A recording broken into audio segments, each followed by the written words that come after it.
Hello everyone, स्वागत है आपका टीचिंग केमिस्ट्री चैनल पर। हमने प्रॉपरली क्लास 10th की केमिस्ट्री स्टार्ट कर दी थी और उसके कुछ इंट्रोड्यूस भी मैंने करवाया था और उसके कुछ टॉपिक्स मैंने आपको मैंने पढ़ाया था। और उसके बाद मैंने केमिकल चेंजेस के बारे में मैंने आपको बताया था कि केमिकल चेंजेस होते क्या हैं, और केमिकल चेंजेस के कुछ ऐसे एग्जांपल्स भी होते हैं जो मैंने आपको बताया था। उसके कुछ डिटेल्स में एग्जांपल पढ़ लेते हैं। जैसे मिल्क, एक सेकंड रुकिए। मिल्क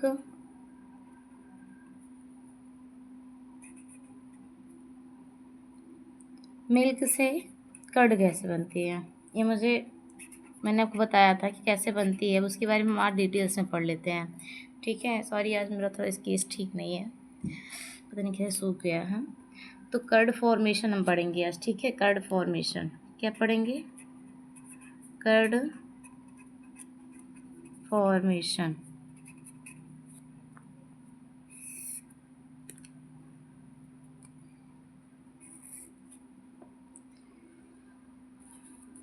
मिल्क में क्या होता है ये मुझे पता होता है कि मिल्क में क्या पाया जाता है। मिल्क में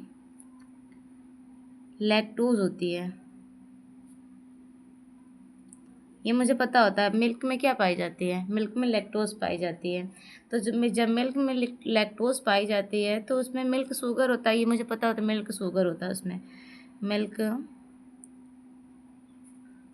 शुगर। ठीक है, मिल्क शुगर, इसको हम क्या करेंगे? अब इसको मिल्क को क्या करते हैं? इसको हम गर्म करते हैं। जब इसको हम गर्म करते हैं तो इसको प्री प्रिकॉर्सर्ड प्रिकॉर्सर्ड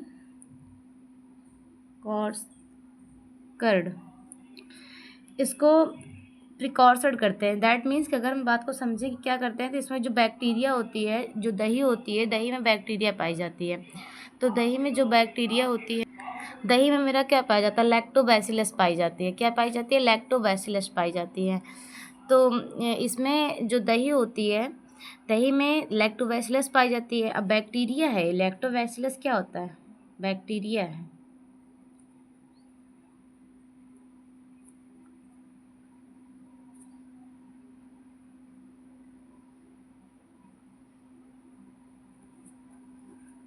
लैक्टोबैसिलस होती है। और लैक्टोबैसिलस एक ऐसी बैक्टीरिया होती है जो मल्टीप्लाई होना स्टार्ट हो। जैसे दही में, उसको दही जो हम जावन हिंदी गांव में बोलते हैं, उसको जावन बोलते हैं। तो उसको हम जब निकालते हैं, दूध को गर्म किए रहते हैं और उसके बाद हल्का गर्म रहता है, ज़्यादा हीट नहीं रहता, बहुत ज़्यादा बॉयल नहीं करने लगता कि बॉयल होते हुए उसमें डाल देते हैं, ऐसा कुछ नहीं होता। थोड़ा सा हल्का गर्म होता है, गुनगुना टाइप में होता है। फिर इसके बाद हम लोग क्या करते हैं, उसमें जो दही होती है, दही को हम लोग उसमें डालते हैं। ठीक है, दही थोड़ा सा उसको दूध में डालते हैं। तो जो दही होती है उसमें लैक्टोबैसिलस एक बैक्टीरिया होती है जो मल्टीप्लाई होना स्टार्ट, जैसे दूध में हम लोग डालते हैं ना, तुरंत वो मल्टीप्लाई होना स्टार्ट हो जाती है। Milk bacteria multiply. जो मिल्क बैक्टीरिया होती है वो क्या होती है? मल्टीप्लाई होना स्टार्ट हो जाती है। मल्टीप्लाई होना स्टार्ट मतलब जो बैक्टीरिया का बहुत ढेर सारा उसमें बैक्टीरिया ग्रो करना स्टार्ट कर देते हैं। ठीक है, और इसमें लैक्टोज से अब क्या बदला? लैक्टोज से यहीं पर लिख देते हैं। लैक्टोज से लैक्टोज है। लैक्टोज से अब लैक्टोज मेरा मिल्क में पाया जाता है।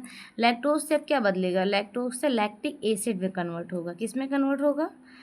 लैक्टिक एसिड में। ठीक, अब लैक्टोज से लैक्टिक एसिड में कन्वर्ट हो गया ये। और लैक्टिक एसिड जब भी बना, समझिए कि एक खट्टा पदार्थ बन गया। ठीक है, एक खट्टा सब्सटेंस है। फिर इसके बाद अगर लैक्टिक एसिड है, अब लैक्टिक एसिड जो है वो डीनेचर होना स्टार्ट कर देता है। मिल्क क्या करता है? मिल्क प्रोटीन को डीनेचर करना स्टार्ट कर देता है।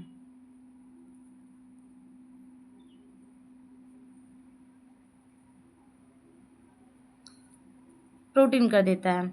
लैक्टिक एसिड क्या करता है, वो मिल्क में प्रोटीन होती है, 2 टाइप्स की होती है, बताएंगे आपको। तो इसमें जो मिल्क प्रोटीन होती है उसको डीनेचर करना स्टार्ट कर देता है, मतलब उसको तोड़ना स्टार्ट कर देता है। और मिल्क मुझे पता होता है, मिल्क में 2 टाइप्स के प्रोटीन होते हैं, एक वे प्रोटीन और दूसरा क्या होता है, केसिन प्रोटीन। ठीक है, केसिन प्रोटीन होती है। ठीक, अब इसके बाद क्या होता है कि केसिन जो प्रोटीन होती है, मिल्क में केसिन प्रोटीन होती है। मिल्क में क्या होती है, मिल्क में केसिन प्रोटीन हुई। ठीक, और उसके बाद इसको डीनेचर कर देता है। लैक्टिक एसिड क्या करता है, डीनेचर कर देता है। और इसको जब डीनेचर कर देता है तो इसका मतलब इसमें टर्सरी और क्वाटरनरी स्ट्रक्चर बनना स्टार्ट हो जाता है। टर्सरी और क्वाटरनरी प्रोटीन का स्ट्रक्चर बनना स्टार्ट हो जाता है। ठीक है, जिसको क्या करते हैं हम लोग, ब्रेक डाउन करते हैं। जो ब्रेक डाउन हो जाता है, क्या होता है, ब्रेक डाउन, ब्रेक डाउन कर देता है। अब ये जो ब्रेक डाउन हुआ, फिर ये सिंपल चेन प्रोटीन में चेंज हो जाता है। जब ये ब्रेक डाउन हुआ तो एक सिंपल चैन प्रोटीन में चेंज हो जाता है। सिंपल चैन प्रोटीन में चेंज होना स्टार्ट हो जाता। जब सिंपल चैन प्रोटीन, ये जो सिंपल चैन प्रोटीन है, ये क्या होता है, ये कोगुलेट होना स्टार्ट हो जाता है।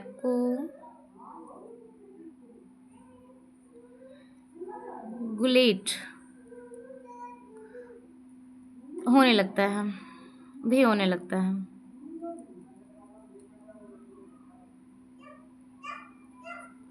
होने लगता है। ठीक है, जिसमें मिल्क क्या होता है, मिल्क टेक्स्ट जो होता है, मिल्क जो टेक्सचर होता है वो सेमी सॉलिड होता है। पता होता है ये सेमी सॉलिड होता है। सेमी सॉलिड का मतलब है कि ये जो पहले से ही लिक्विड फॉर्म में था, फिर दूसरा भी लिक्विड फॉर्म में है, तो वो दोनों तो लिक्विड फॉर्म में है, तो दही तो नहीं बनेगा ना, उसके लिए कुछ एक्स्ट्रा उसमें सॉलिड टाइप में डालना पड़ेगा ना सब्सटेंस। तो वो जो मिल्क होती है, मिल्क टेक्सचर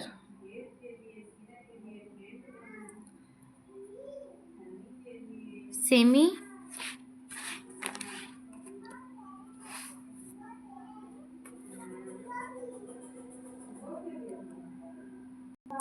सेमी सॉलिड होना स्टार्ट हो जाता है।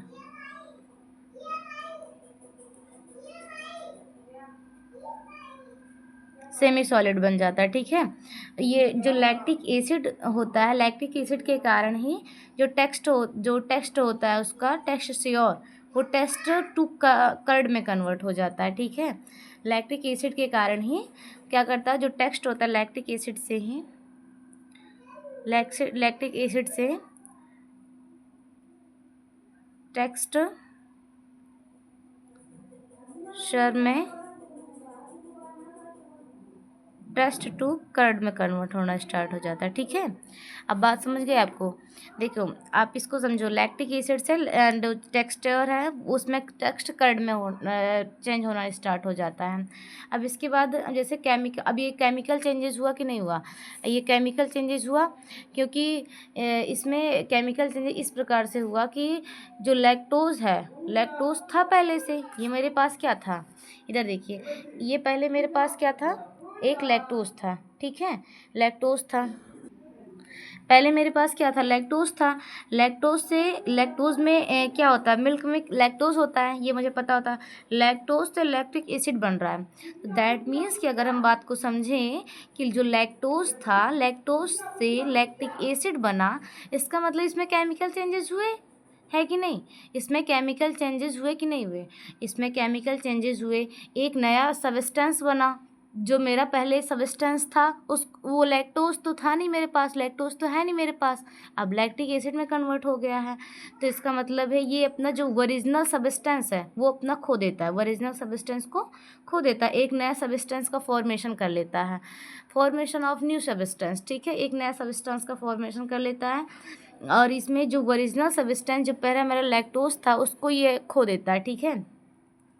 और अगर हम बात को समझें कि ये जो अभी ये केमिकल चेंजेस हुए, केमिकल चेंजेस में होता ही क्या है कि अपना कंपोजिशन जो होता है वो अपना जो फिजिकल जो पहले जो प्रॉपर्टी होती है, जो कंपोजिशन प्रॉपर्टी जो होती है वो अपना खो देता है, जो ओरिजिनल स्टेट होता है उसका वो खोकर नए स्टेट में कन्वर्ट हो जाता है। तो ये केमिकल चेंजेस होता है, ये इरिवर्सिबल चेंजेस होते हैं, ठीक।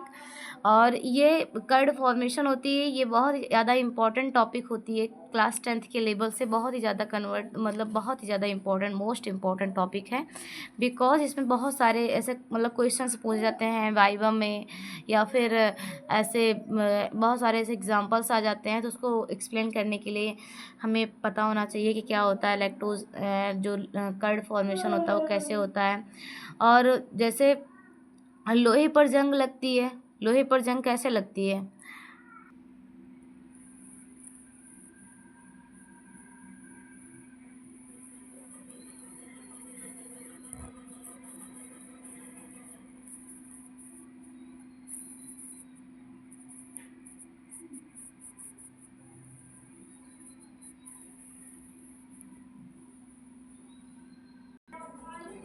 अब हम क्या पढ़ रहे थे, एक तो मेरा एग्जाम्पल ख़त्म हुआ रस्ट, अब वो कि ये कर्ड फॉर्मेशन का, अब हम पढ़ेंगे रस्ट, जो ये लोहे होती है, लोहा होती है, उस पर जंग कैसे लगता है, रस्ट।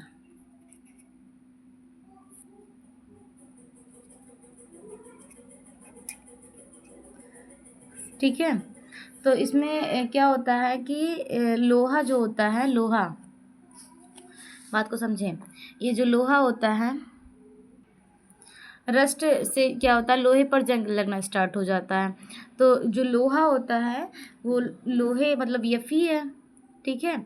अब यफी, अब वो बाहर रखा हुआ है, सपोज करो उसको बाहर रखा है मैंने, और बाहर रखने कहीं पर भी रखते हैं तो उसमें एयर होती है, बाहर रखेंगे तो क्या होगा, एयर होगी, और लोहा एयर है, ठीक है, एयर में रखा हुआ है, तो उसमें H2O मतलब वाटर होगा, O2 ऑक्सीजन भी होगा। जब ऑक्सीजन, तो वो किसका फॉर्मेशन करेगा, Fe2O3 का फॉर्मेशन करेगा, Fe2O3 का फॉर्मेशन करेगा, और X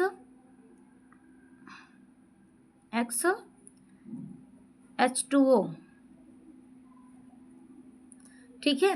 ये क्या था, ये भी ये फेरिक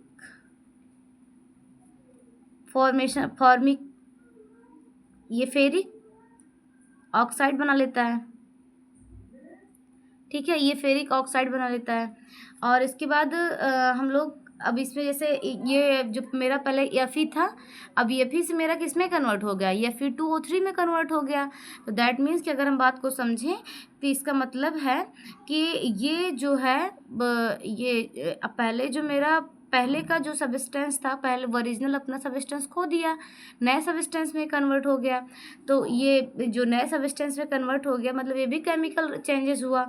और मैंने आपको ये बताया था कि जो मोमबत्ती होती है, मोम होती है, वो पिघलना स्टार्ट हो जाती है, वैक्स ना, तो उसको हम जलाए, जलाने के बाद उसको जलाए, तो उस जलाने के लिए हमें क्या चाहिए, उसको माचिस से जलाए, उसके जो धागे होते हैं उसको मैंने जलाया, जलाने के बाद क्या हुआ कि वो बर्निंग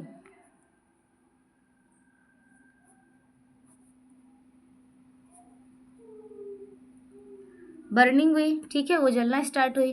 तो जब जली तो उसमें से क्या हुआ कि CO2 निकली, कार्बन डाइऑक्साइड निकली, और फिर इसके बाद क्या हुआ, H2O वेपर फॉर्म में निकली, ठीक, वेपर फॉर्म में निकली। और फिर इसके बाद हीट में चेंज हुआ, हीट से चेंज हुआ तो एनर्जी भी निकली, ठीक है, एनर्जी चेंज हुई।